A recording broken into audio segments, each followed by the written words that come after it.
दे धडक बेधडक आपल्या परिसरातील ताज्या घडामोडी, घटना, समस्या, विविध क्षेत्रातील सर्वदूर बातम्या पाहण्यासाठी लोकशक्ती लाईव्ह न्यूज चॅनलला सबस्क्राईब करा आणि नोटिफिकेशन मिळवण्यासाठी बेल आयकॉनला प्रेस करा।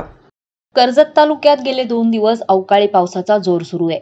त्यातच रविवार दिनांक 12 मे रोजी सायंकाळी तालुक्यातील मोरेवाडीमध्ये वादळाचा तडाखा बसून केवारी कुटुंब केवळ रस्त्यावरच आलं नाही तर त्यांच्या 2 लहान मुलांसह पत्नी देखील जखमी झाली आहे। वादळाने केवारी कुटुंबियांचे राहते घर संपूर्णरित्या मोडून घरातील सदस्यांच्या अंगावर पडलं, मात्र केवळ दैव बलवत्तर म्हणून घरातील सदस्य बालंबाल बचावले।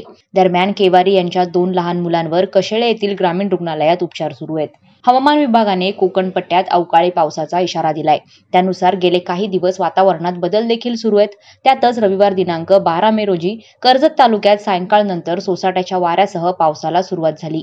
तालुक्याचा दुर्गम भाग असलेल्या खांडस भागात वाऱ्याने उच्छाद मांडला होता। त्यामुळे तालुक्यातील सगळ्यात मोठी आदिवासी वाडी असलेल्या ताडवाडी मोडेवाडी येथील एका घराला या वादळाचा जोरदार तडाखा बसला। वाडीतील किसन केवारी यांचे घर वाऱ्यात मोडून पडले। त्यावेळी किसन केवारी यांची पत्नी हिरा किसन केवारी, सून गीता जगदीश केवारी, नातू तन्मय जगदीश केवारी आणि अश्विन जगदीश केवारी हे 4 सदस्य होते। घराचा जोरदार आवाज आल्यानं गीता जगदीश केवारी यांनी मुलांकडे धाव घेतली।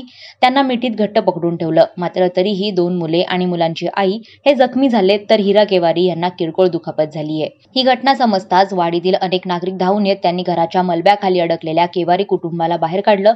मुलांना दुखापत झाल्यानं त्यांना तात्काळ कशेळे येथील ग्रामीण रुग्णालयात उपचारासाठी दाखल करण्यात आलं। दरम्यान निसर्गाच्या या कोपामुळे केवारी कुटुंब एका क्षणात रस्त्यावर आलंय। केवारी कुटुंबाचा संसार रस्त्यावर आल्यानं प्रशासनानं या कुटुंबाचं पुनर्वसन करण्यासाठी मदत करावी अशी मागणी नागरिकांमार्फत करण्यात येत आहे। लोकशक्ती लाईव्ह साठी आनंद सकपाळ, कर्जत। अशाच सच्चाई दर्शवणाऱ्या बातम्या पाहण्यासाठी लोकशक्ती लाईव्ह न्यूज चॅनलला लाईक करा, शेअर करा आणि सबस्क्राईब करा।